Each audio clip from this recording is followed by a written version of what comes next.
Bom, pessoal, então vamos começar aqui, né? Pelo que vocês já manifestaram, todos me ouvem e veem a tela direitinho. Qualquer problema, reclamem. Já tem aí o slide na tela.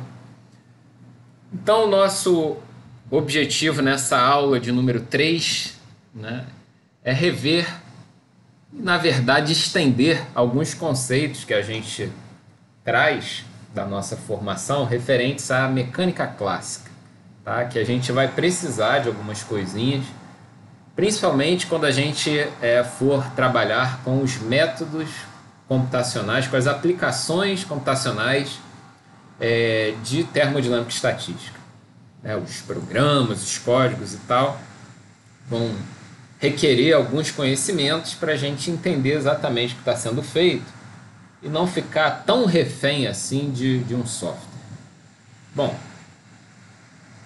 a gente pode dizer o seguinte, para começar, né, a nossa conversa, a gente tem ali a mecânica clássica, né, que ela acaba sendo uma das grandes áreas assim da física, né?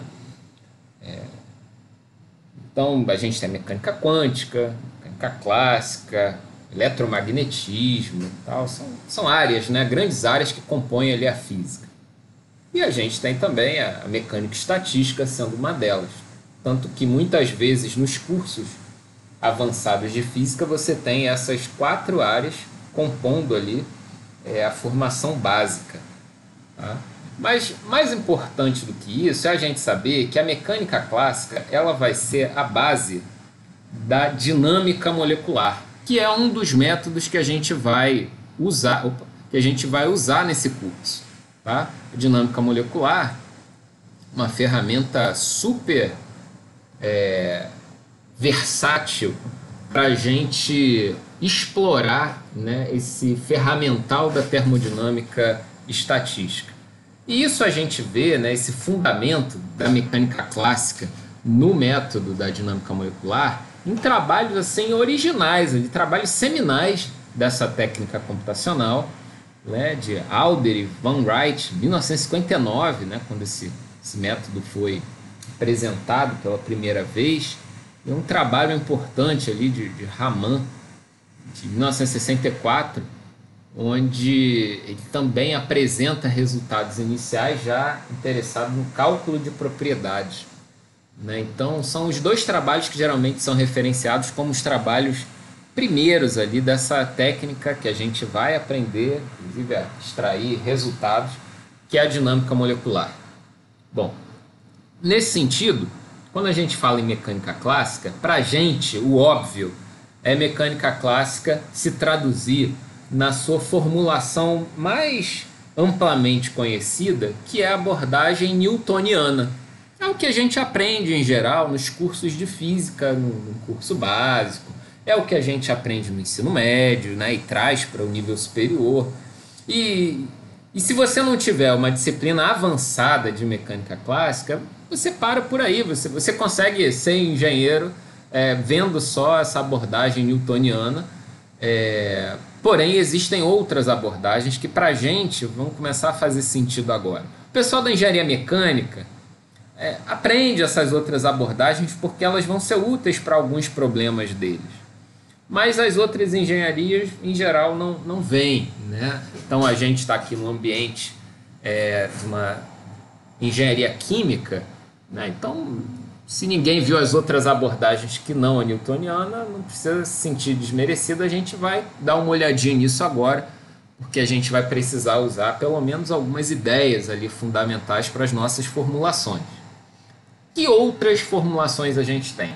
As formulações são ideias generalizadas e mais elegantes para os nossos tratamentos. A gente vai ver o que significa um pouco essa elegância, né? Ou em que medida elas se tornam mais gerais do que a abordagem newtoniana.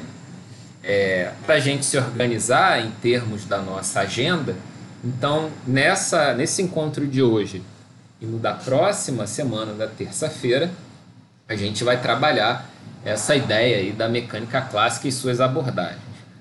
As outras 2 abordagens que a gente vai conhecer então nessas aulas são as abordagens lagrangiana e abordagem hamiltoniana. Tá?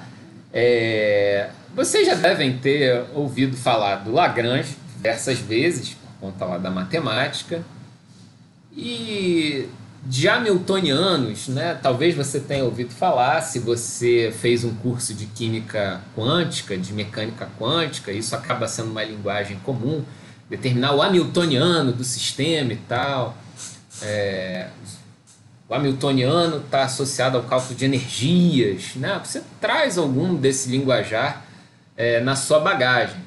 Mas os hamiltonianos não se limitam a aplicações de mecânica quântica. Para a gente vai fazer todo o sentido no âmbito da mecânica estatística, da termodinâmica estatística. Vai ser uma expressão de mecânica clássica e quântica também, que vai fazer muito sentido para a gente. Tá? A gente vai explorar esse assunto. É mais um tijolinho aí para você carregar no seu ferramental científico. Beleza, e qual a ideia, né, que esses sistemas, essas abordagens diferentes permitem a gente trabalhar? Que tanto a abordagem lagrangiana quanto a abordagem hamiltoniana fazem com que a gente consiga usar sistemas de coordenadas generalizadas. Tá? Por hora isso não faz o menor sentido, são coordenadas generalizadas, né? Ficou só como um nome, mas está associado a uma maior, aí sim a gente volta aqui à palavrinha elegância.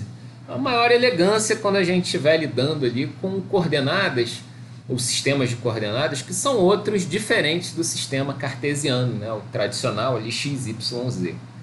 Então, como frequentemente a gente vai estar lidando com coordenadas, por exemplo, esféricas, né? Muito comum no nosso tipo de problema. E se você lembra de algumas coisas lá de cálculo, de álgebra linear, de física mesmo, fenômenos de transporte e tal, você via que a mudança do sistema de coordenadas causava um aumento da complexidade substancial nas formulações. Né? Começava a aparecer um monte de termos por conta daquelas derivadas parciais e tal. E assim, isso muito era causado pela abordagem que se dava ao tratamento ali da dinâmica do sistema. Então, será que existe outra abordagem que permite trabalhar de forma mais elegante? Aí essas duas, né, traduzem esses caminhos alternativos para a gente pensar no comportamento desses sistemas dinâmicos. Tá? Então, a abordagem lagrangiana, a abordagem hamiltoniana, vai ser o foco desses dois encontros, mas, lógico, a gente vai trabalhar inicialmente com essa abordagem newtoniana, vendo ali as suas potencialidades e, ao mesmo tempo, suas limitações. Né? Então, a gente vai perceber um pouquinho isso aí no nosso tratamento. E aproveita, você também pode lembrar de algumas ideias, alguns conceitos. A gente vai com isso, o que é importante num curso, né? A gente padronizar uma simbologia que a gente vai usar o curso todo, né? Senão começa a misturar vários símbolos para a mesma coisa, isso causa uma confusão. Então, acaba que também a gente fazer esse passo a passo estabelece um padrão, né, de símbolos para todas as grandezas que a gente está trabalhando, e a coisa começa a ficar mais encadeada, mais redonda, né? E isso acaba sendo um pouco árduo se a gente tem que lidar com vários livros e tal, porque cada um vai usar uma notação diferente. Então aqui a gente dá aquela padronizada para o nosso caminho ser um pouco mais suave. Beleza, então diante disso a gente vai começar com a abordagem newtoniana. Bom, então a abordagem newtoniana, a forma mais simples do que a gente traz dessa abordagem newtoniana é a famosa segunda lei de Newton, expressa como F igual a ma, sendo F e A vetores. Né? Mas se você lembra, começa a voltar lá na sua memória de algumas coisas que você já viu, você lembra que talvez tivesse ali uma formulação um pouquinho mais geral para esse F igual a ma, que poderia ser expresso como F sendo a derivada no tempo de um vetor chamado P, e esse P era a quantidade de movimento, ou dependendo do livro que você usou, também chamava momentum, né? Ou momento linear. Então, na verdade, é o produto de m por velocidade, o vetor velocidade. Então, ao invés de escrever F igual a ma, a gente vai usar com muita frequência essa representação baseada na quantidade de movimento. Tá? Então já fiquem ligados nesse P minúsculo, porque ele vai aparecer com alguma frequência para a gente. Os casos mais comuns que a gente lidava, era comum a situação de a massa não ser dependente do tempo. A gente tem ali uma massa constante.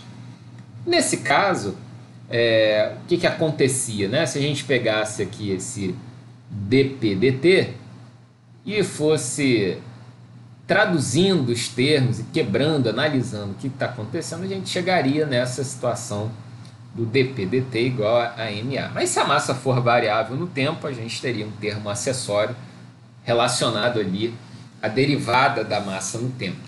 Né? Mas uma boa parte dos problemas que a gente vai resolver, e principalmente nos problemas que nos envolvem aqui, a gente pode assumir a massa constante. Se não for esse o caso, a gente dá uma repensada, né, e adapta as coisas, normal. Bom, mas assim, algo que a gente vê aqui, pelo menos nesse momento, é que era muito comum a gente ter esse R, né, expresso como um vetor no espaço cartesiano, onde x, y e t também eram funções do tempo. Né? Então, as entradas desse vetor, as componentes desse vetor, todas variáveis no tempo, né? Então podendo ser diferenciadas, tal, sem nenhuma limitação nesse sentido.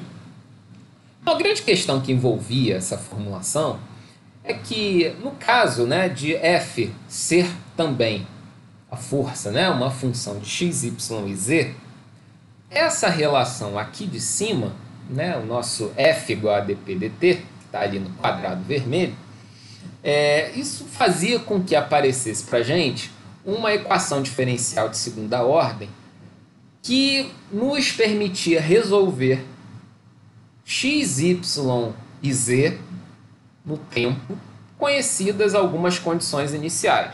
Né? Então, se eu sei as posições iniciais e os valores das derivadas no tempo no instante inicial, então a gente conseguia traçar a trajetória, né, das partículas que estavam sujeitas a uma determinada força. Né? Importante para a gente essa questão de aparecer uma equação diferencial que a gente resolvia. Então o problema estava completo. Quando tudo está bonitinho assim, no sistema de coordenadas e tal, as condições iniciais bem postas, beleza. Talvez tivesse alguma complicação ali da manipulação matemática das expressões, mas em princípio o problema estava resolvido. Tá? O mais importante é que essa equação lá de cima, do quadrado vermelho, ela vai ser chamada então de equação do movimento. Por quê? Não é porque a partir dela, ela é o ponto de partida para a gente conseguir mapear como que uma entidade física sujeita a uma força daquele tipo vai se comportar no espaço ao longo do tempo. Então esse é o grande interesse assim, dessas abordagens de mecânica clássica. É o grande problema que a gente quer resolver. Determinar equações do movimento que a gente seja capaz de solucionar. Agora, é lógico que essas equações podem ser muito complicadas e eventualmente você vai ser obrigado a usar um método numérico, fazer simulações de computador e tal. E toda vez que a gente tiver soluções analíticas, a gente acaba tendo uma grande vantagem nesse processo, porque primeiro a gente vai estar sempre com a solução exata na mão, então evita aqueles problemas típicos de métodos numéricos. O pessoal que fez modelagem matemática e simulação comigo lembra, que eu insistia nessa tecla quando a gente via os métodos para resolver equações diferenciais. Mas assim, a solução exata é a solução, dada ali formalmente pela matemática. Então a nossa referência constante está um problema que muitas vezes ela não é possível. Mas bom, o mais importante aqui é a gente ter essa equação do movimento, né, bem colocada, bem posta, e a gente vai ver alguns casinhos assim, só para relembrar. Tá? Beleza, então primeiro exemplo, bem trivial, né? Então vamos imaginar um corpo ali, né, sujeito à ação da gravidade. Né? Então como é que a gente colocaria essa equação diferencial a ser resolvida? Né? Então, na verdade, a equação diferencial seria algo dessa natureza. Né? Massa vezes a segunda derivada no tempo. Então, lembrem daquela representação dos pontinhos. Né? Isso aqui é a segunda derivada de z. Né? Então, relacionando ali com a aceleração na direção z, vai ser igual a menos mg, a força gravitacional. Lembrando também da questão dos sinais, né? O eixo apontado para cima, gravidade apontado para baixo. Tal. Né? E as condições iniciais bem colocadas. Né? Num determinado instante que a gente escolhe como referência, a gente vai ter uma posição dada e uma velocidade também, né? Naquela direção z. E aí, se você recorda, o Leão estava comentando aqui, nossa, eu tenho que recordar algumas coisinhas lá do ensino médio. Né? Pois isso é coisa que a gente sempre tem que carregar na mochila, não dá para abrir mão dessas coisas. Então, um probleminha como esse, você começa a brilhar uma luz ali na sua cabeça, da sua memória. Bom, isso aí eu conheço, isso eu sei resolver. Né? Então, a solução de um problema como esse seria dada por uma expressão desse tipo. Então, percebam como que a posição ao longo do tempo, né, o comportamento dinâmico da minha bolinha, associado tempo, dinamismo, tempo e tal, se dá a posição dele, como é que vai variando em função das grandezas aí que estão apresentadas, né? A gravidade, a posição inicial e tal, tudo mais. Então, isso é a solução da equação diferencial ordinária de segunda ordem. Não, a equação diferencial de segunda ordem porque tem a segunda derivada aqui no tempo e a gente resolve o problema no tempo. Então, só algumas lembranças assim, para a gente refrescar a memória. Bom, como esse problema é muito trivial, você deve aí na sua casa falando, porra, é isso, né, que ele tinha para dizer? Não, vamos um pouquinho adiante. Aí a gente tem um problema um pouquinho diferente, né, que é o problema do oscilador harmônico. É basicamente um problema do esquema massa-mola, né, que também é um problema bacana, né, que a gente aprende a resolver com algum rigor nos cursos de física. Você aprende um pouquinho disso lá no ensino médio, depois aprofunda a formulação na faculdade. Bom, então lembrando, né, que esse problema a gente tem ali a constante da mola, a massa do corpo, uma posição de equilíbrio do sistema e tudo está... o que está em jogo é ver a posição de perturbação desse sistema que vai ficar oscilando aqui em torno desse x0. Né? Para a gente organizar a solução desse problema, a gente tinha que lembrar da lei de Hooke, né? A lei que acabava dando para a gente a intensidade, né, da força causada ali pela mola. Então, numa posição como essa, sim, a gente escreveria a lei de Hooke dessa forma, né? F igual a menos K, x menos x0. Então, na verdade, a gente está interessado aqui nessa variação da posição, nessa perturbação. Né? Beleza. Dessa expressão da lei de Hooke, a gente montaria a equação diferencial a ser resolvida. Então, por conta aqui de f, né, ser mx, dois pontinhos, né, m vezes a segunda derivada da posição x, a gente está resolvendo o problema em uma única direção, a direção x. Então, mudando aqui o m de lugar, só para a gente, né, dar uma avançadinha ali na organização do problema, a gente teria x, dois pontinhos, igual a menos k sobre m, x menos x0. Está aí a equação diferencial, que ficou feia, né? A gente não pode negar que dessa forma poderia ser um pouquinho melhor, e a melhora na apresentação dela depende de uma pequena mudança de variáveis, né? E essa mudança de variáveis seria dada a partir da definição de um psi, poderia ser qualquer letra, mas estou colocando aqui psi, né, como x menos x0.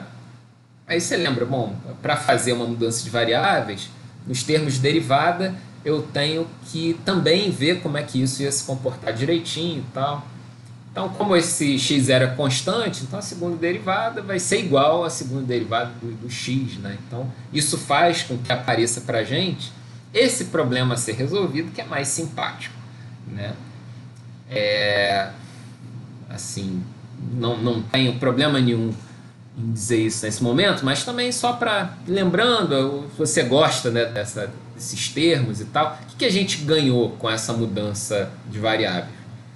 De variáveis, a gente ganhou a homogeneidade da equação, né? Então foi uma vantagem ali, né, que teve, né, por colocar igual a zero aqui desse lado, né? Mas bom, isso não é tão relevante nesse momento. O mais importante é que a gente sabia, né, a gente soube resolver esse problema em algum momento, e quando a gente viu isso, a gente viu que a solução tinha um comportamento periódico, né, onde esses desvios, né, da posição de equilíbrio tinham essa composição de seno e cosseno, que podia ser reescrito numa outra forma por conta lá daquelas propriedades trigonométricas, né? Então, às vezes era apresentado de uma forma um pouquinho diferente, que era escolhendo uma dessas funções trigonométricas e colocando um termo ali dentro de desvio, né, um desvio de fase, né, alguma coisa desse jeito.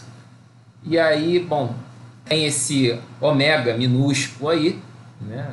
Talvez seu professor usasse um W, mas vamos lembrando também das letrinhas gregas. A gente já viu que é um ômega maiúsculo lá quando a gente estava falando do número de microestados, aqui o ômega minúsculo, né? Então esse ômega minúsculo é a frequência natural de vibração, que na verdade são propriedades físicas do meu sistema, né? Então a gente tem a constante da mola e a massa, a raiz quadrada dessa razão é a frequência natural ali de vibração.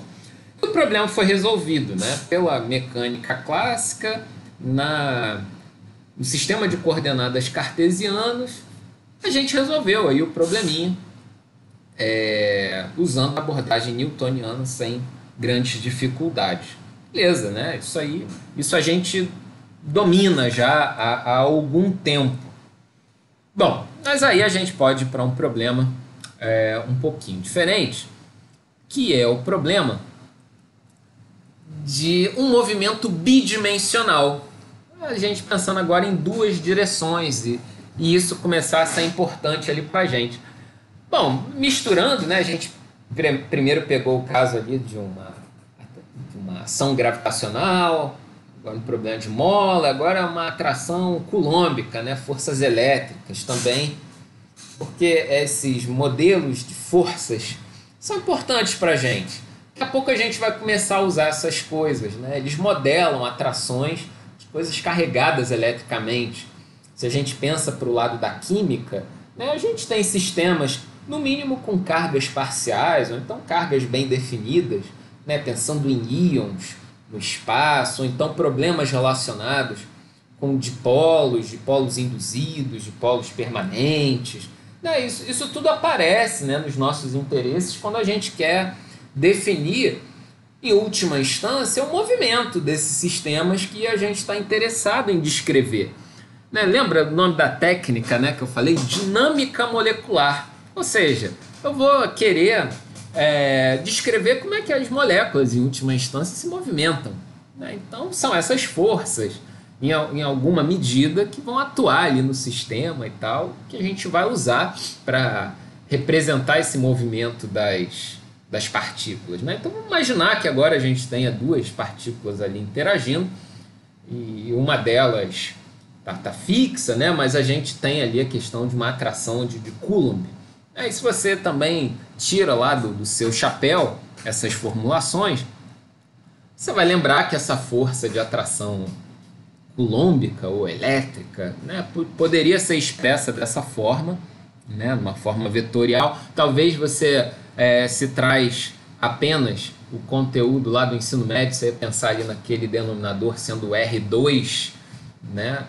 Então era algo dessa natureza, pensando em cargas de magnitude igual e unitária, né? Mas o importante era a presença de uma constante representativa e essa dependência do cubo da distância, né? Aquilo ali que era importante para a gente.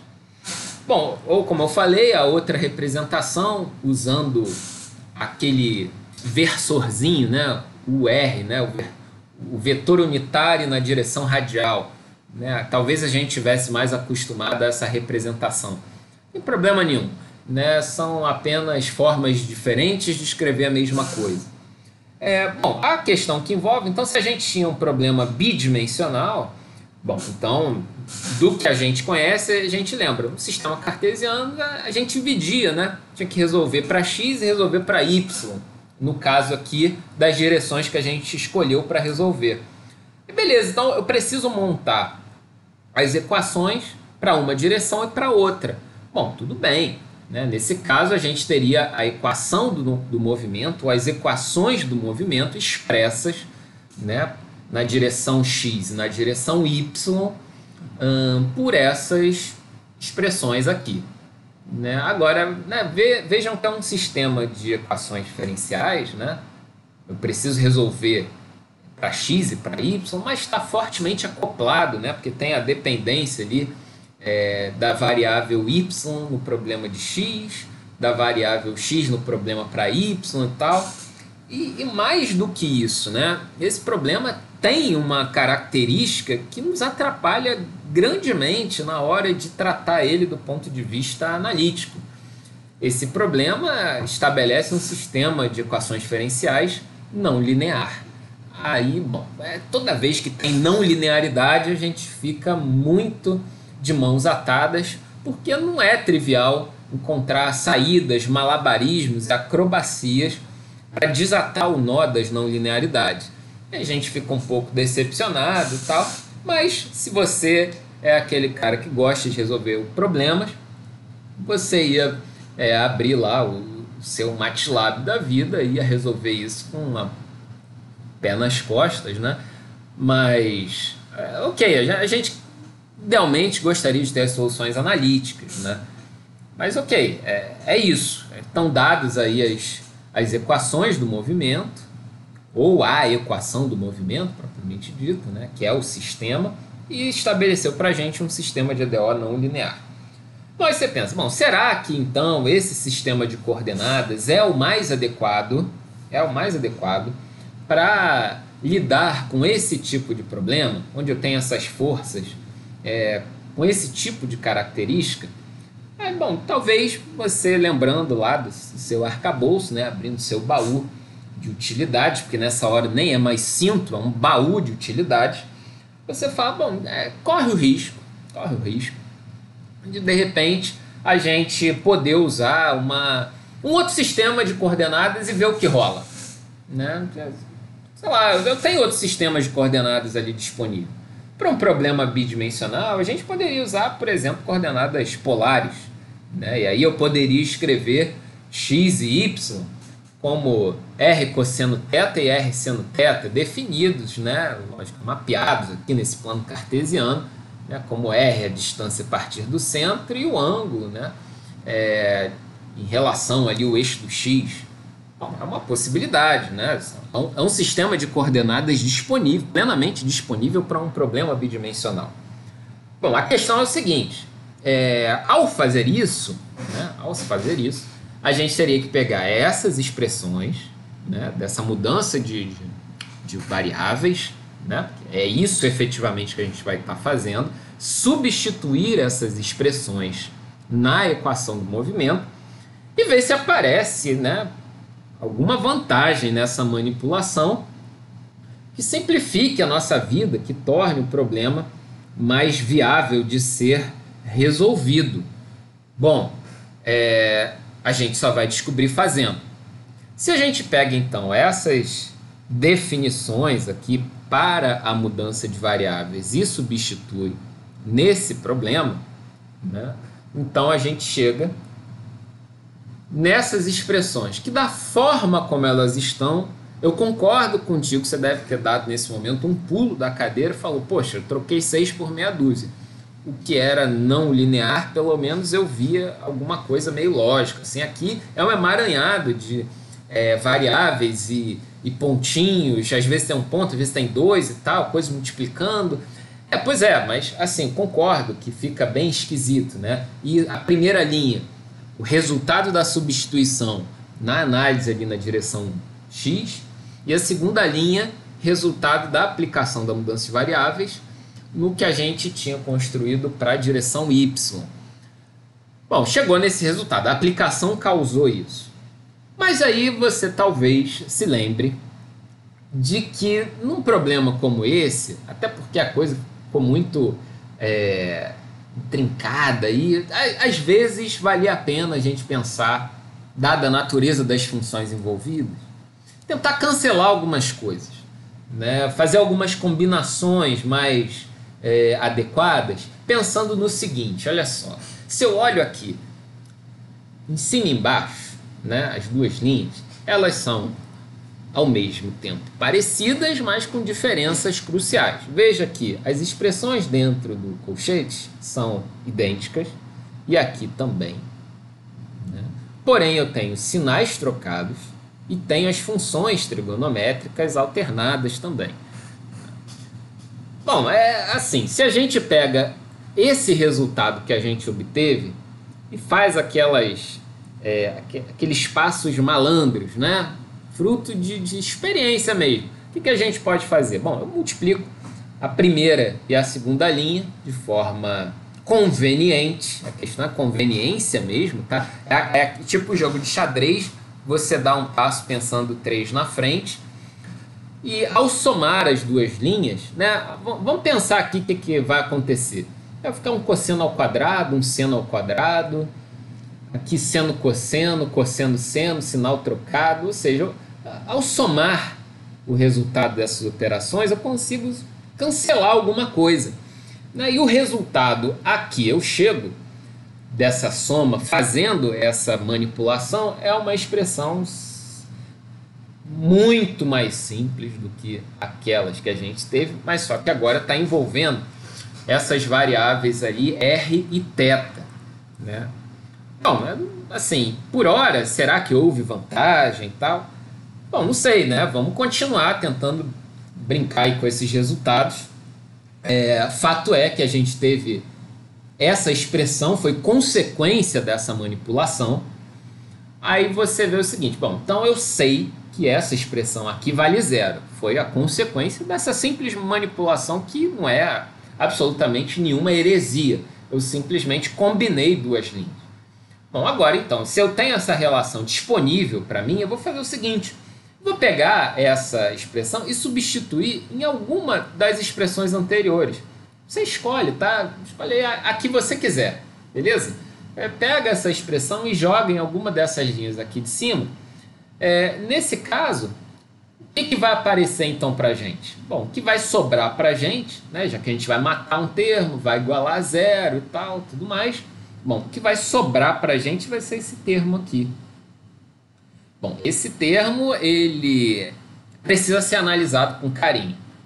Tá? Esse termo precisa ser analisado com carinho. Dá uma olhada nele. Bom, corre o risco de você estar olhando e não estar enxergando nada.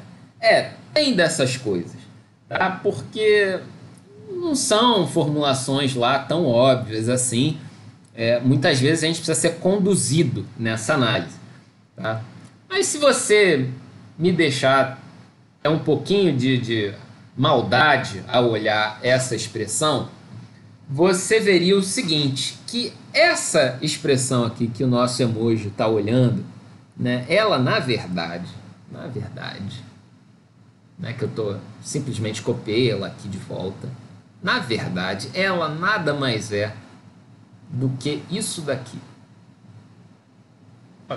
Aí você pegou pesado. Eu concordo, peguei pesado sim, mas são aquelas, como eu falei, né, malícias que talvez nos permitam chegar a resultados interessantes, que assim, eu estou simplesmente reproduzindo o que os livros de mecânica clássica fazem, né? E aí talvez você tivesse uma certa angústia nessas formulações, porque fala, pô, de onde que o cara tirou isso? Como que ele viu isso e tal? É assim mesmo, né? Então você justamente precisa dos livros para eles te ajudarem a raciocinar, a pensar essas manipulações mais adequadas, né? Se você parar um pouquinho para pensar, você vai ver que não tem incoerência nesse resultado, né? Bom, diante disso, então, o que é mais importante a gente perceber? Que, bom, se 1 sobre r vezes a derivada no tempo desse termo aqui vale zero, isso significa que o que está aqui dentro do argumento da derivada tem que ser constante, né? Se a derivada é zero, então essa alguma coisa que está sendo derivada tem que ser uma constante. Ah, beleza, né? Diante disso, você em algum momento deve ter visto no seu livro lá de mecânica clássica, os alunos do IME devem ter trabalhado com Alonso e Finn, né? Alguns outros podem ter trabalhado com o Halliday e tal. Bom, isso tem em qualquer livro de física. O autor chamou esse termo aqui de momento angular, né? Talvez a forma como isso tenha aparecido para você seja mr2 ômega, né, ao invés de θ ponto. É que a gente já usou ômega no problema anterior para a questão da frequência, né? Então, só para organizar as ideias, pensando que de fato é derivada no tempo desse ângulo, né? Vamos deixar dessa forma, a gente tem aí o momento angular. Bom, então o que a gente chegou aí como consequência desse nosso passo a passo? Que nesse problema aí da atração coulombica tem algo que a gente viu lá que era zero, e a gente já matou e já usou, então ok, foi o resultado ali da manipulação matemática, e um negócio novo, né, se mantém constante. O que é esse negócio novo? É o momento angular, tá? Então, a gente já tinha ouvido falar do momento linear, agora tem um momento angular. Na verdade, esse momento angular, ele se mantém constante quando eu tenho ação de forças centrais, tá? Então, que é o caso ali do nosso problema, né? Então, você pode fazer uma revisão disso em algum momento, mas tinha esse enunciado, né? Isso ficava na nossa cabeça lá em algum momento. Sobre a ação de forças centrais, o momento angular se conserva, era o linguajar que era usado. Bom, ok, né? A gente está aí com essa relação. Bom, se então a gente pega esse tal de momento angular e substitui nessa expressão que a gente obteve lá atrás, né, que a gente viu que era zero e tal, percebam, né, que de alguma forma aí as coisas são parecidas, né? A gente consegue rearrumar para escrever essa expressão em termos do momento angular. Então o resultado aqui a gente chegaria seria esse, onde aparece o L aqui, que se mantém constante nessa dinâmica. Beleza, qual a vantagem desse processo? Bom, a vantagem desse processo é que, diante desse problema definido dessa forma, e lembrando que a gente tem a definição de um momento angular que é constante, a gente consegue resolver o problema para R e para θ, né, de maneira um pouco mais suave do que a gente tinha lá no problema de coordenadas cartesianas, né? Percebam que agora a gente pode resolver com calma, né, para θ, esse problema aqui particularizado, e depois usar o resultado aqui para resolver o problema do R, né? Ou simplesmente fixando L, né, a gente resolveria as coisas isoladamente e tal. Bom, a questão é essa. O que isso quer dizer em última análise, né? Qual a consequência que a gente percebe desse processo? Que processo? De mudança de variáveis e a chegada nessas formulações. Bom, na mecânica clássica tem disso, que a escolha adequada do sistema de coordenadas pode facilitar a solução. Então, esse que é o lance. Às vezes dependia ali de como que o problema estava dado. E aí você já sabia de antemão, bom, preciso escolher um determinado sistema de coordenadas para dar certo. Que isso fica um pouco ali, né, com uma certa dificuldade, assim, pô, então tem que conhecer todas as estratégias para resolver esses problemas, o que implica escolher esses sistemas, já ter ali uma lista, né, de sistemas de coordenada para cada tipo de problema. Bom, o que você vinha trazendo até agora era meio que assim, você ficava um pouco refém dessas escolhas. Só que tinha um problema também. Eu não sei se você lembra desse detalhe lá das suas aulas de mecânica, seja lá o que for. A gente precisava notar o seguinte, que no início o nosso problema foi dado desse jeito, né? Então tinha uma força que determinava a dinâmica ali da movimentação, que era menos K sobre R2, vezes o vetorzinho apontando ali para o centro do meu sistema de coordenadas. E a que resultado eu cheguei? Bom, se eu pego essa expressão última aqui, se você dá uma olhada nela com um certo critério, você vai ver o seguinte, né? Só escrevendo ela, jogando termos para um lado, para o outro, reorganizando a casa, o fim em que a gente chegou foi o seguinte, que algo que é equivalente à força para a gente, quando descrito em coordenadas polares, bom, aqui rolou uma similaridade, ok, mas apareceram termos acessórios, né? Simples condução desse passo a passo, que aí alguém teve que chamar em algum momento e falar, olha, na verdade, esse termo aí que aparece é a tal da força centrífuga, né? Então apareceu um termo na manipulação aí das variáveis, né? E aí ele passou até a ter um nome, né? Mas é engraçado, né? Porque assim, se você for bem rigoroso, você vai pensar o seguinte, vem cá, bom, se existe uma força, tem o agente da força, né? Alguém que impõe a realização dessa força. E aí eu te pergunto, a gente sabe que tem a atração elétrica, ok, mas quem é o agente dessa força centrífuga? Né? Então, nada mais do que uma simples construção matemática, né? Que acabou aparecendo aí numa mudança de variáveis, mas não tem um agente da força centrífuga. Isso é uma consequência do sistema de coordenadas escolhido para resolver. Uma tentativa de desembolar o nó de não linearidade, aparecem coisas dessa natureza. Bom, então assim, isso nos coloca, né, pelo menos nesse ponto, em um problema. O problema é o seguinte, que essa abordagem newtoniana, que ela é fortemente vinculada ao sistema de coordenadas cartesiano, faz com que essa forma de resolver o problema, né, m eta, ali, imagina que eta seja uma coordenada espacial ali qualquer, né? Então m eta, dois pontinhos, né, a segunda derivada ali, seria algo associado à aceleração, igual à força, né, que isso só vai ser útil e direto, explícito, no sistema cartesiano. Ao mudar de sistema de coordenadas, começam a aparecer esses termos adicionais, essas forças adicionais, que complicam um pouco a nossa vida. Aí a gente fica em apuros, né? E tem que lembrar desses detalhes e fica até se distanciando, né? Das questões mais essenciais, que é identificar os agentes desses termos.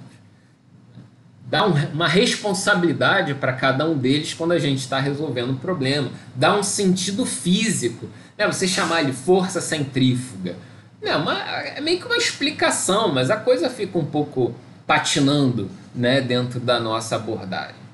Bom, então, né, a gente, diante dessa constatação, a partir desses exemplos, né, viu que isso aqui funcionava muito bem enquanto a gente estava no XYZ, né, ao mudar de sistema de coordenadas, começou a aparecer elementos novos, e que também, né, no sistema de coordenadas cartesiano era, de certa forma, limitado por conta da dificuldade matemática do problema, né? A gente chegou a um sistema de equações diferenciais ordinárias não linear para resolver. Mas tá, bom, será que então existe uma outra forma de resolver esse tipo de problema e que não seja tão vinculado a um sistema de coordenadas como o cartesiano e que me consiga estabelecer os problemas com a mesma forma para outros sistemas de coordenada? Será que a gente consegue generalizar um pouquinho em termos de apresentação do nosso problema para ficar meio que uma receita de bolo independente do sistema de coordenada que a gente use?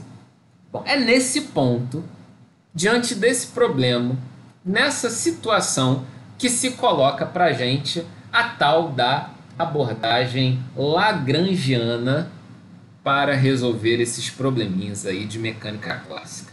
Tá certo? Então, a partir desse ponto, a gente vai começar a dar uma olhada nessa questão da abordagem lagrangiana.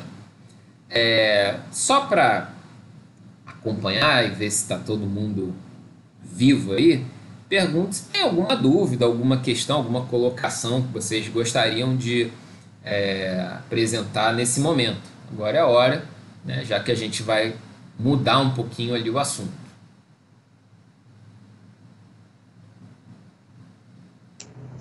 Por mim tá tranquilo. Segue, beleza. Ninguém mais. Alguém, assim, para alguém isso foi assim, nossa, 100% de novidade. Tem alguém nessa situação? Para mim não é 100% de novidade, mas tem tanto tempo que eu vi isso que torna-se uma boa novidade, entendeu? Se tornou novidade, né? Eu estava fazendo umas contas aqui, eu cheguei em 1994, 1995.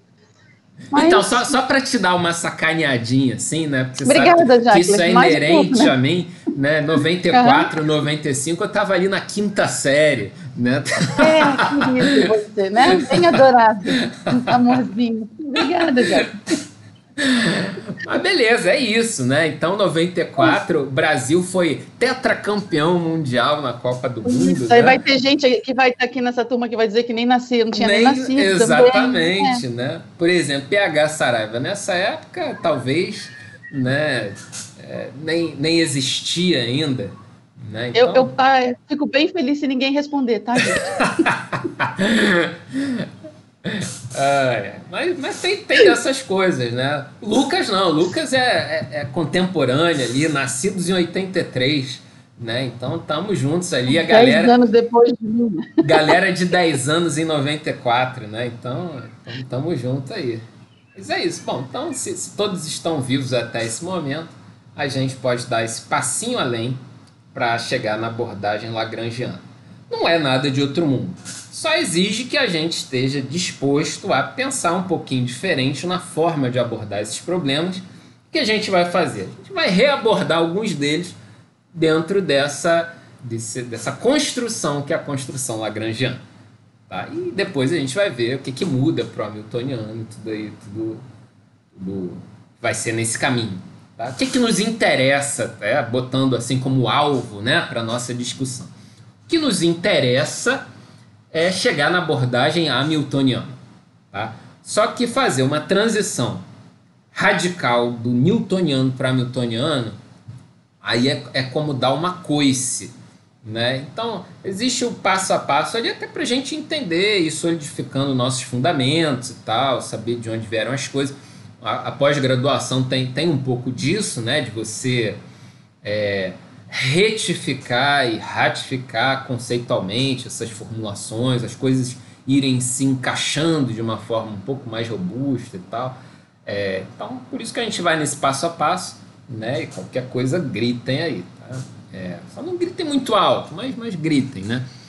Bom, beleza. Então, dando passo aí nessa abordagem lagrangiana, tem de cara aí um requisito. Requisito que vai ser um requisito bastante comum para a gente. As forças devem ser conservativas. O que isso significa na prática? Para a gente, isso vai ser quase que um beabá. Tá? Isso vai ser bem comum. Se você pegar ali um livro de dinâmica molecular, por exemplo, falei que a gente vai usar essas coisas muito explicitamente quando estiver lidando ali com a dinâmica molecular, isso costuma estar na página 1, na página 2 dos livros, associando os problemas às forças conservativas. E a questão que envolve é basicamente a seguinte: quando as forças são conservativas, a gente pode calcular as forças como sendo menos o gradiente de uma função, é uma função ali potencial, né, que está associada às energias de interação. Bom, mas isso até é importante também para a gente aparar algumas arestas, né? Não olhem aquele operador, né? O nome Nabla, né? Você pode ter ouvido falar disso em algum momento. Aquilo era o gradiente, né? Então pega uma função escalar, né? Algo que tem um valor numérico e depende de coordenadas, né? E consegue gerar um vetor baseado em derivadas, né? Dessa função aí U, né? Aquilo não é um triangulinho de cabeça para baixo, né? Aquilo é um operador diferencial, né? Então também não vamos esculhambar, né? Vamos lembrar aí desses elementos básicos aí de matemática vetorial para a gente seguir avante. Bom, então a questão que a gente tem é a seguinte: vamos pegar ali uma partículazinha, né? Começar do simples e lembrar de alguns elementos que envolvem as dinâmicas, né, de uma partícula. Bom, a gente tem energia cinética, a gente vai chamar de K maiúsculo, tá? Isso vem como uma apropriação do inglês, do termo cinético em inglês. Bom, isso aqui, a princípio, desculpem, já tem uma correção no slide que eu vou colocar, eu já vou corrigir isso, vi agora aqui, né? Então, na verdade, o que a gente tem é que essa energia cinética vai ser função das derivadas, tá? De x, y e z no tempo. Tá? Então, na verdade, aqui tinha que ser função de x ponto, y ponto e z ponto. E você lembra aquele tradicional meio de mv2? Né? Então, é isso que está em jogo aqui, energia cinética. Né? Ok. E tem energia potencial, U, que aí essa sim vai ser função de x, y e z, de fato, x, y e z. Tá? É importante fazer essa distinção, tá? Do x com o x ponto, do y com y ponto, z com z ponto, porque para a gente eles vão ser utilizados como de fato variáveis diferentes, tá? Então, na hora de fazer as nossas manipulações em termos de derivada, a gente vai trabalhar como se fossem variáveis diferentes. Beleza. Bom, então, né, a partir disso, a gente poderia, né, usando a ideia lá das forças conservativas, chegar nas equações de Newton. Bom, pelas equações de Newton, o movimento, né, da minha partícula seria dado por essas equações aqui, em x, em y e em z, né, por conta aqui do operador gradiente. Então, mx dois pontos igual a menos derivada de u em relação a x, depois em relação a y, em relação a z, né? Isso aqui é consequência dessa expressão. Então, a abordagem newtoniana seria estruturada em termos da solução desse problema aqui. E aí eu precisaria saber como é que é a forma desse U, né, para conseguir fazer as contas direitinho. Então, tudo começaria com essas derivadas parciais aí sendo calculadas. Ok, né? Beleza. Mas se a gente vai apelar para essa tal de abordagem lagrangiana, então a gente vai definir uma nova função. E aí é a hora que eu preciso contar com a boa vontade de todos vocês, você que está em casa nos assistindo nesse momento, né?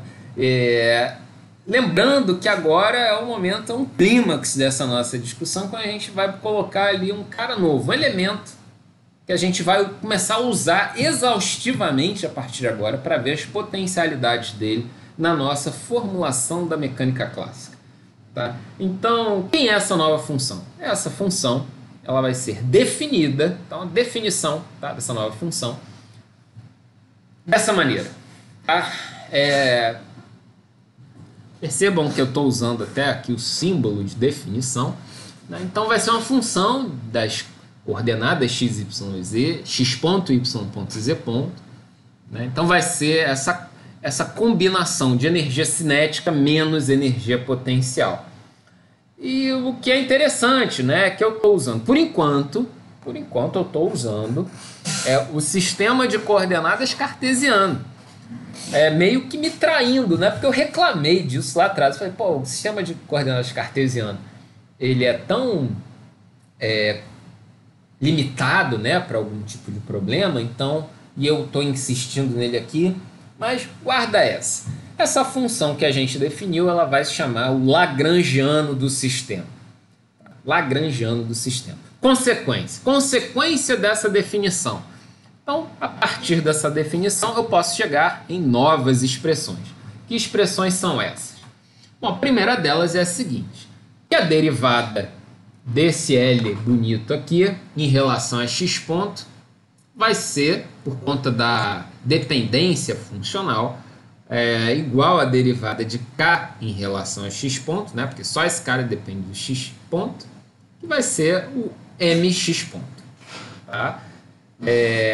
Lembro lá de trás, né, quem é o termo referente ao k, né, a definição do k, aquele meio de m, aí x ponto ao quadrado, mais y ponto ao quadrado, mais e ponto ao quadrado, então, né, vai derrubar o 2 ali do expoente, vai cancelar com o meio que multiplica, e aí a gente ficaria com essa expressãozinha aí. Da mesma forma, a derivada do Lagrangiano em relação a x, né, não x ponto, mas x simplesmente, vai ser igual a menos derivada de u em relação a x. O menos aparece aqui por conta da própria definição do Lagrangiano, então tem esse menos aqui que aparece. Bom, nesse sentido, se a gente lembra ali de trás, né, do slide anterior, lá da equação de Newton, que mx dois pontos é igual a menos d rho de u, d rho de x, então, né, fazendo essa lembrança ali, que eu até coloquei em letras vermelhas, né, só para dizer que isso está associado ao que a gente viu imediatamente antes, bom, eu consigo juntar as duas equações estabelecendo o seguinte, olha só, se eu faço a derivada temporal disso daqui, eu chego em mx dois pontos. Só que mx dois pontos, né, logicamente estou pensando aqui em massa constante, vai ser menos d rho de u, d rho de x, que é a derivada do Lagrangiano em relação a x. Então a gente chegou a essa relação aqui, tá? Que nada mais do que a lei de Newton expressa em termos lagrangianos, ou a lei de Newton segundo a abordagem lagrangiana. Esse é o F igual a MA na abordagem lagrangiana.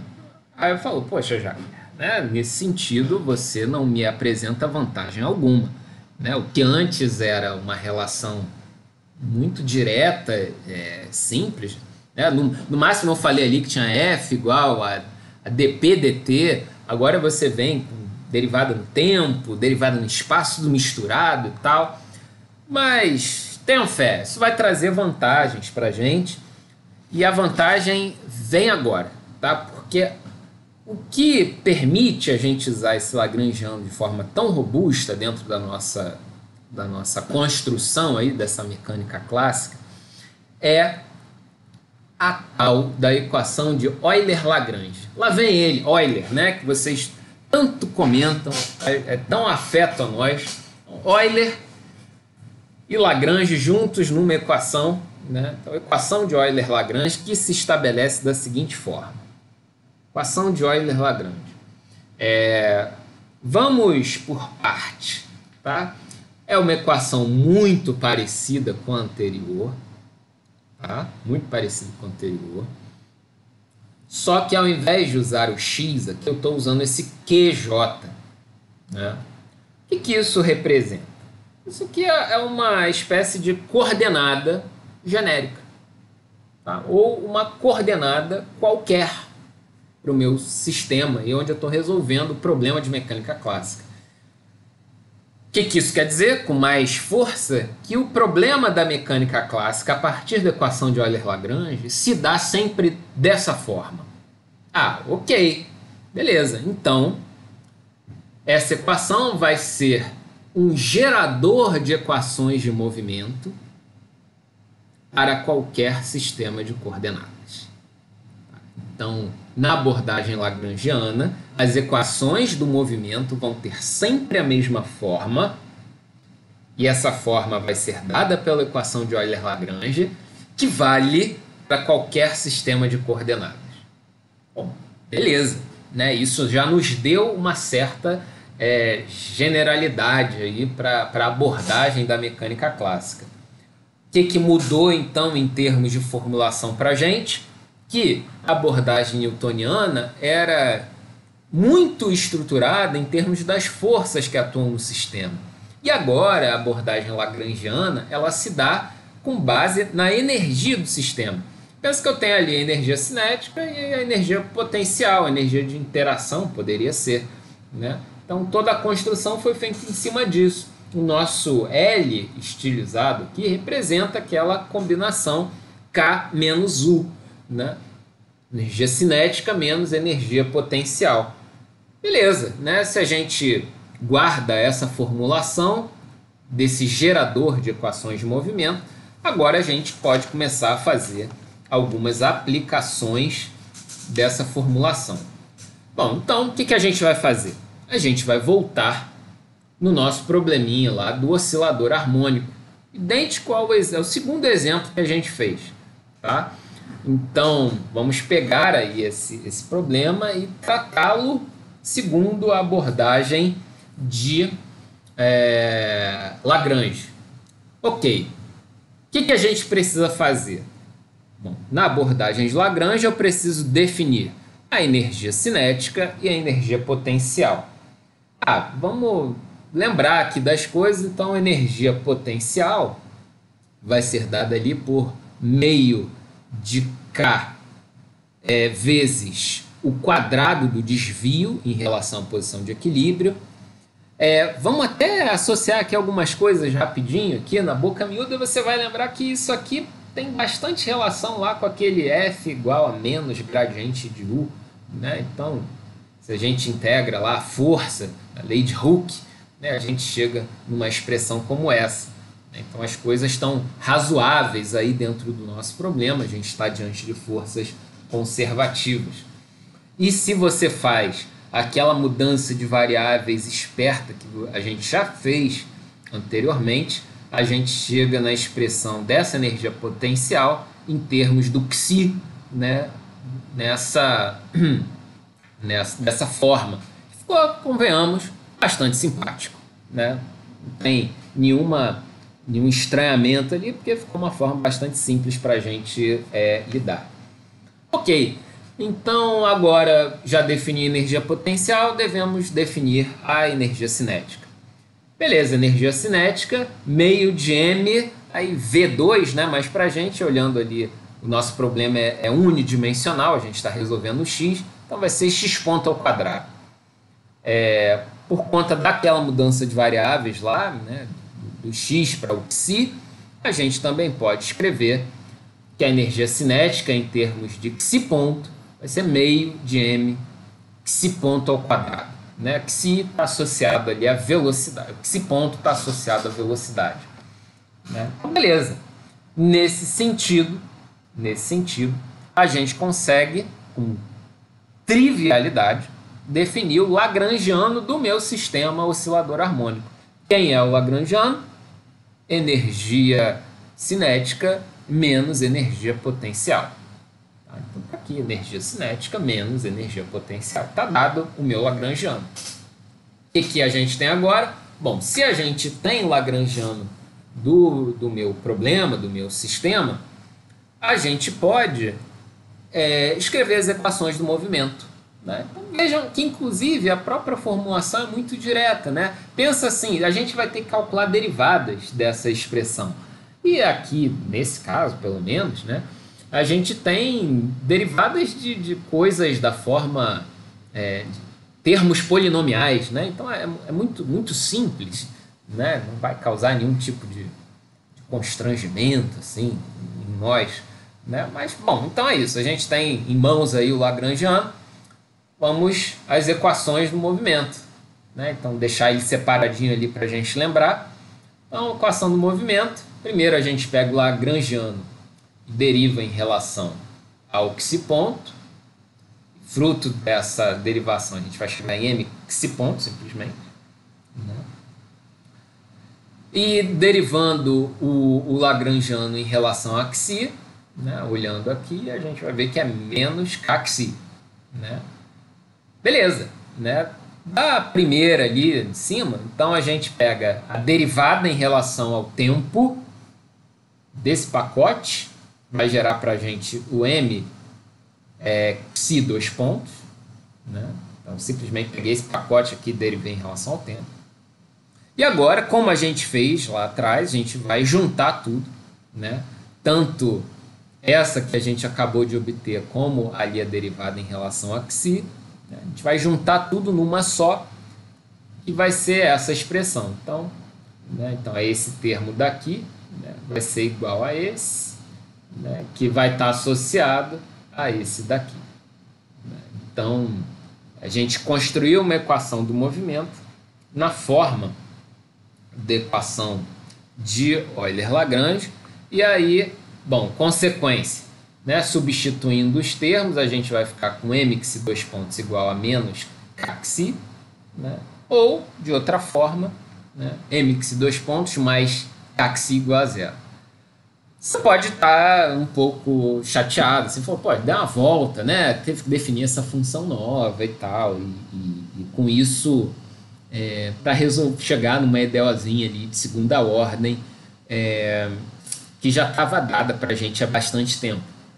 Concordo que esse problema do oscilador harmônico é um problema um pouco trivial, assim, que não exige de nós essa abordagem. Mas a gente vai ver a potência dele, ou pelo menos a simplicidade dele, em termos das passagens que precisam ser feitas, quando a gente for lidar com o problema ali da força coulombica, né, da atração coulombica. Então, beleza, esse caso aí está resolvido, né? Vamos para um próximo exemplo. Então, no próximo exemplo, a gente vai ver agora, de novo, o movimento bidimensional de atração coulombica em relação a um centro fixo. Tá? Então, vamos reescrever aquele problema. Bom, nesse sentido, o que a gente tem? O nosso potencial elétrico vai ser dado por menos K sobre R. Ali é a energia potencial dessa atração, menos K sobre R. E a energia cinética, né, vai ser meio de mv2, mas como problema bidimensional, eu tenho que considerar o x ponto e o y ponto. Se você faz uma mudança de coordenadas aí por conta de você ter uma certa afeição pelo sistema polar, pegando aí R cosseno θ, R seno θ, a gente chega nessa energia cinética expressa dessa forma. Tá? Simples aplicação e cálculo aqui das derivadas no tempo direitinho, reorganização e tal. Veja que somem senos e tal, fica uma coisa limpa, razoavelmente limpa. Tá? E assim, com uma certa tranquilidade, a gente consegue, né, a partir dessa manipulação. E você pode até pensar o seguinte, né, porque isso aqui é muito tranquilo para a gente lembrar, né, da energia potencial dessa interação elétrica em função de R, né? Mas aqui a gente estava pensando de maneira simples em termos de x e y. Então, para ficar tudo no mesmo sistema, né, não ter essa mistureba, botar tudo em coordenadas polares, a gente fez essa mudança e chega em algo limpinho. Beleza. Diante dessas expressões, a gente constrói, né, o nosso lagrangiano do problema seguindo a definição que a gente fez. Então está aí o lagrangiano do nosso problema, né? Contribuição cinética menos a contribuição de energia potencial, que aí troca o sinal, vai ficar mais K sobre R. Tá? Então, definido aí o nosso lagrangiano. Ok, está definido o nosso lagrangiano. Né? Deixa ele guardadinho aí. Vamos construir a equação do movimento a partir do lagrangiano. Bom, essa equação do movimento, né, a gente começa ali, derivada em relação ao tempo, lagrangiano em relação a R ponto, né, igual a derivada do lagrangiano em relação a R, né, pegando ali uma das coordenadas, fazendo a conta, e depois a outra coordenada, que é o θ. Né? Então, a gente tem que fazer para todas as coordenadas presentes aí no nosso problema. Né? O problema é bidimensional, x, y, movimento se dá todas as direções, mudando de coordenada, né, para R e θ. Então a gente vai ter que resolver o problema para R e θ. A vantagem é que agora a obtenção dessas equações do movimento se torna muito imediata, porque o nosso lagrangiano é muito simples, né? Então eu vou ter daqui a equação do movimento em R e aqui a equação do movimento em θ, né? Que é simplesmente a aplicação ali do lagrangiano nessas expressões e arrumação. Tá? Então a gente fica com essa equação aqui como resultado, né, em relação à variável R, e a outra em relação à variável θ. Então, assim, a gente obteve essas equações com muito mais dificuldade quando a gente estava lidando ali com o sistema cartesiano. Muito mais complexidade, né? E assim, pelo menos uma vantagem que a gente vê nesse sentido no uso dessa abordagem lagrangiana, é que pelo menos a gente ganha uma manipulação mais direta dessas variáveis além disso, eu tenho a equação do movimento definida de uma forma padronizada, independente dos sistemas de coordenada que eu use. Tá? Aquelas forças adicionais que vão aparecer e tal, bom, isso desaparece na abordagem lagrangiana. Eu só preciso definir o lagrangiano e aplicar, na verdade, a equação de Euler-Lagrange para cada variável que eu tiver no meu problema. Tá? Então, assim, como ilustração, a gente pegou 2 exemplos da abordagem newtoniana e trouxe agora a abordagem lagrangiana. Bom, beleza. Né? Então, diante disso, né, nesse ponto aí, a gente faz uma observação. Né? Na verdade, 2 observações. A primeira delas é a seguinte, que, só para a gente fechar as ideias, né, que no caso de forças conservativas, tá? No caso de forças conservativas, a gente pode ver que as equações do movimento satisfazem a conservação da energia. Né? Para ver que se a gente não está botando nenhum termo acessório, que a coisa está consistente, né? É importante isso. Então, no nosso sistema, então a gente tem lá a energia total, né? Energia total vai ser energia cinética mais a energia potencial, né? Então, para um sistema de N partículas, né, já começando a botar o pezinho em coisas que vão interessar lá para a gente, esse N aí é justamente o N quando a gente estiver lidando no nosso sistema em nível microscópico, né, o sistema constituído por N partículas. Olha como é que a gente já está maldando aí o problema, né, lá para a dinâmica molecular e essa interface com a termodinâmica. Né? Então a energia vai ser dada, né, pelas velocidades, né, e as energias de interação entre todas as partículas e considerando todas as posições delas aí, né? O sistema vai ser conservativo se essa energia não variar. Então, o que a gente poderia ver? Né? Essa derivada da energia no tempo. Bom, aí aqui talvez fique um pouco insalubre, né? Mas seria simplesmente aplicar essa derivação no tempo em todos os termos com o rigorzinho da derivada ali, né?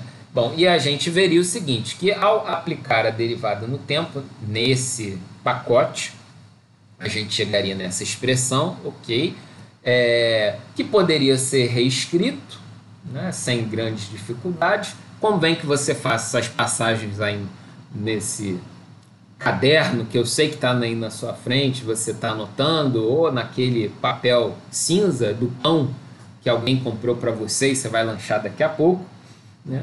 E aí, bom, fruto dessa reorganização, você lembra, ih, caramba, ó, apareceram forças aqui. Não, mas na verdade isso já estava dado. Desculpe, aqui tem um sinal faltando, estava corrigido também.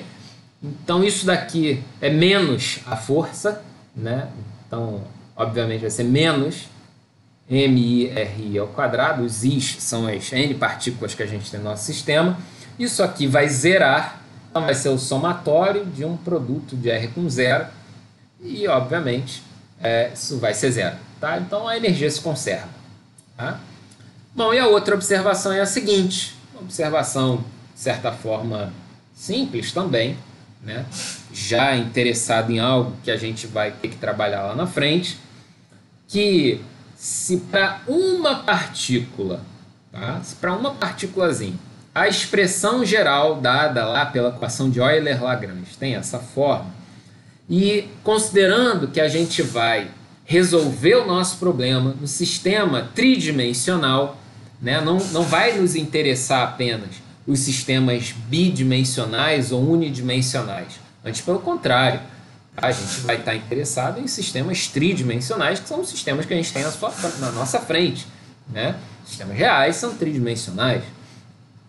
Então, no caso dos sistemas tridimensionais, o que aparece para a gente? A gente vai ter 3 equações diferenciais ordinárias de segunda ordem e associadas a 6 condições iniciais, né? Uma para cada variável ali, né? Então, derivadas e elas simples assim, né? Então, Q1, Q2 e Q3. E você pode, assim, por simplicidade, pensar em x, y, z. Se fosse um sistema de coordenadas cilíndrico, né? R, θ, z. Se fosse um sistema de coordenadas esféricos, R, θ, φ, né? Então, bom, eu vou precisar dessas informações aí, né, das condições iniciais, isso se eu tiver uma partícula só. Então, 3 equações governo do problema, associadas a 6 condições iniciais. Beleza. O problema, quando a gente tiver N partículas, é que agora a gente vai ter 3N equações diferenciais e 6N condições iniciais. Tá? Então, vamos imaginar, lembra do que a gente falou há 2 aulas atrás, ou há 3 aulas atrás, que tinha um conceito importante para a gente, que era o tal do limite termodinâmico. Né? Eu falei disso em algum momento. E esse tal de limite termodinâmico estava associado a fazer o N ser muito grande. Então, vamos imaginar um N grande qualquer, sei lá, 1000. Pensa um número grande, 1000 é um número grande. Né? Então a gente está falando em resolver 3.000 equações diferenciais associadas a 6.000 condições iniciais. É lógico que a gente não vai resolver isso no braço, né? Por mais resiliente que o Patrick seja, mais audaz aí em resolver equações, né, e goste desse tipo de coisa, ele passaria a vida inteira dele de IME resolvendo essas equações e não chegaria absolutamente a lugar algum. Né? Então a gente vai precisar de resolvedores dessas equações diferenciais, e esses resolvedores de equações diferenciais vão ser os nossos softwares de dinâmica molecular. Ele vai resolver esse problema para a gente. Tá? Então, na verdade, é um grande resolvedor de EDOs, onde eu preciso definir as equações diferenciais, né, que vão estar baseadas ali no Lagrangiano, né, ou na equação de Euler-Lagrange, e também, né, vão estar associados a condições iniciais, que são as posições iniciais de todas as partículas ali presentes, e as suas velocidades iniciais, que vai evoluir dinamicamente ali no tempo, né, de forma que a gente consiga acompanhar a trajetória de todas essas N partículas e, a partir daquilo, né, ver diversos microestados do meu sistema e fazer uso do ferramental da termodinâmica estatística. Tá? Então, o problema que a gente tem diante de nós é dessa natureza, né? Então, resolver equações diferenciais, né? Como é que a gente veio lá da termodinâmica e acabou descambando em equações diferenciais de segunda ordem? Pois é, porque a gente está associando... Olha que interessante. Para vocês que fizeram essas leiturinhas aí que eu indiquei, os arquivos do Teams e até nas perguntas aí que o Matheus e o Patrick fizeram e tal, essa foi a sacada do Boltzmann, ou pelo menos a tentativa dele, de associar o problema da termodinâmica a uma mecânica, né? Traduzir o comportamento termodinâmico como consequência de um comportamento mecânico e microscópico. Esse que é o ponto, tá? E aí, lógico, você pode começar a fazer extensões. Pô, se a gente está aqui pensando na mecânica clássica, né, por que não pensar também na mecânica quântica? Né? Fazer uma termodinâmica estatística de natureza quântica. Né? No tempo ali do Boltzmann, a coisa ainda não estava estabelecida, quântica não estava dada assim como a gente tem hoje, tudo na mão. Né? Foi um fervilhar ali de ideias meio que contemporâneo. Mas o que eu tenho para dizer nesse momento é o seguinte, que a nossa formulação da termodinâmica estatística ela está fortemente associada a um problema de mecânica clássica. E pasme, por mais microscópicos que sejam os nossos sistemas, as nossas moléculas e tal, e essa formulação dessa maneira já é suficiente para descrever o comportamento da natureza com muita precisão. Isso que é o bacana, né? Então a gente nem precisa apelar para a mecânica quântica e conseguir descrever muitos comportamentos da termodinâmica nossa aqui, trivial, dia a dia, macroscópica, usando esse subsídio da mecânica clássica. Lógico que vai haver problemas que eu tenho que descer no nível quântico para conseguir descrever de maneira correta.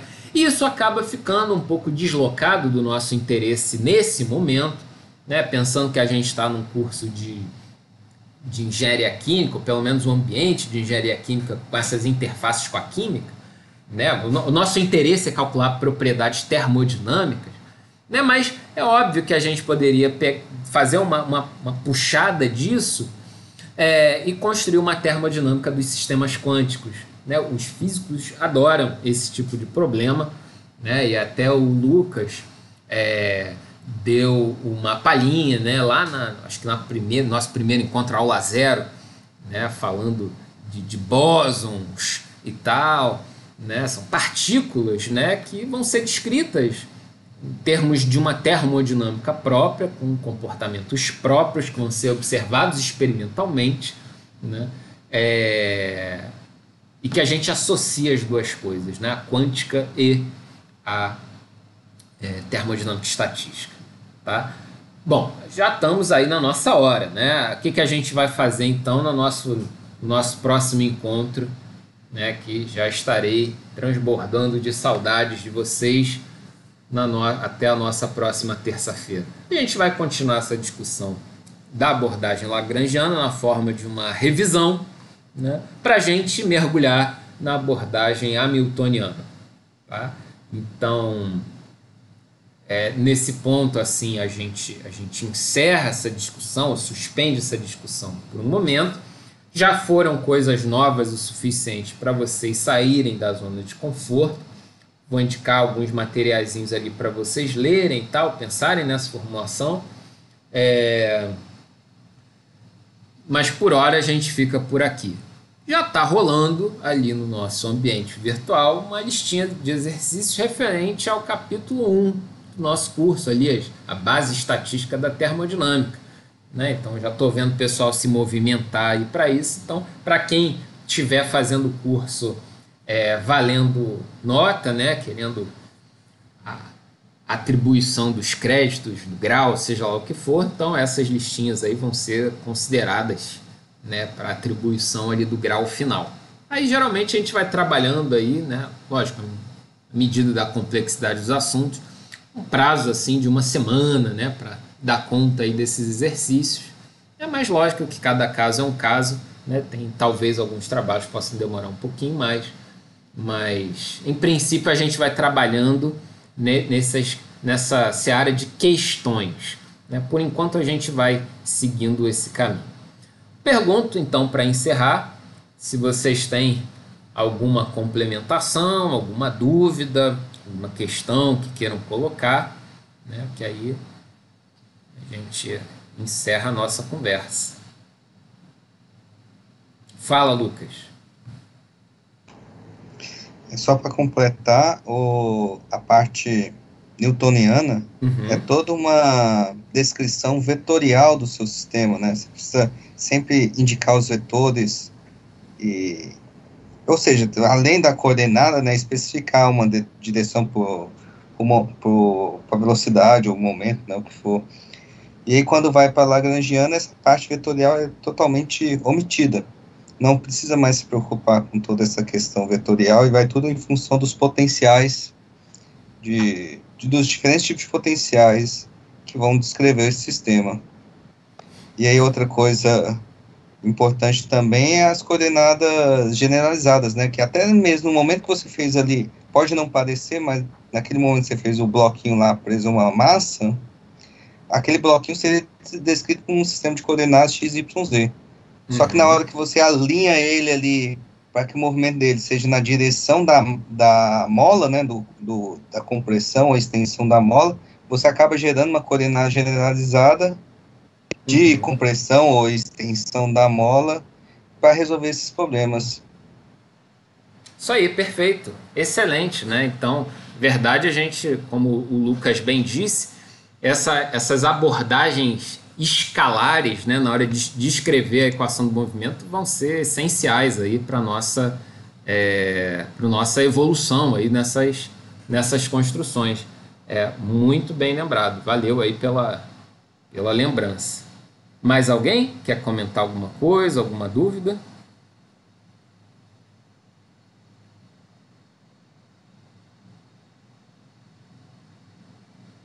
Bom, então esse silêncio sepulcral aí, né? É aquela lógica do fale agora ou cale-se até terça-feira, né? Então eu vou encerrar aqui a gravação. Daqui a pouco ou mais tarde eu disponibilizo o link do vídeo aí no nosso Teams.